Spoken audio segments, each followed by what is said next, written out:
We see a significant shortfall in qualified, safe craftspersons to be able to staff our job site. The next 5 years is pretty exciting, not only for Clark Builders, but I would suggest for the industry as a whole. I think there's a renewed confidence back in the marketplace. Whenever there is a project that's being quoted, and so if it's a $1 billion project, virtually half of it is a labor component. And so it doesn't matter how much work you have, if you don't have the people and you don't have quality people doing a safe job, then the projects just don't happen.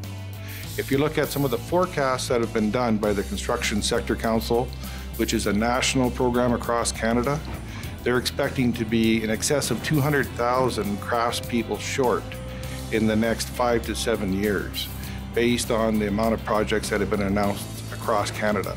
The challenge we have is that our safety valve used to be Saskatchewan, used to be sort of the east coast of Canada, where tradespeople would come into the province, into Alberta, and participate in the work.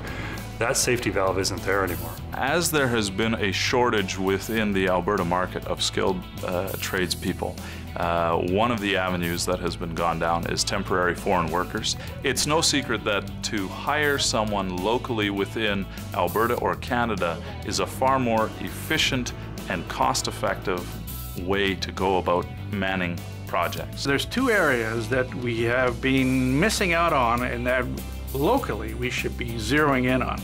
That's women and the Aboriginals.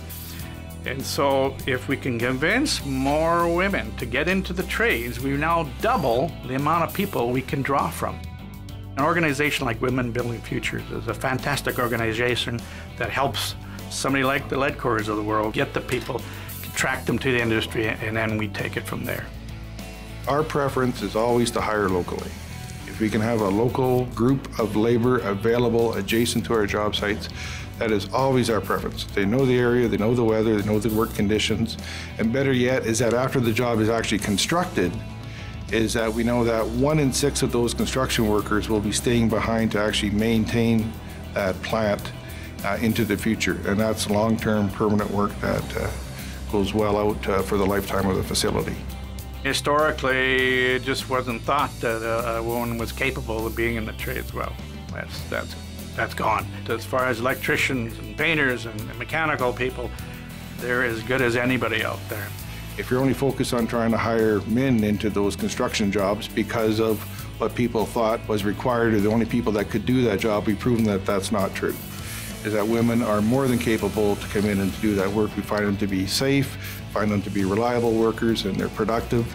And they have really done a great job out there on the sites. So anybody that's ignoring that half of the workforce is doing themselves a complete disfavor. The people that have been on our job sites that are successful are both men and women. If they're talented, if they're safe, then they're going to make our company better, and they have. You know, the reality is if other contractors don't get the sense that women are going to be part of our future as an industry, and they don't accept that reality, they're going to be left in the dust.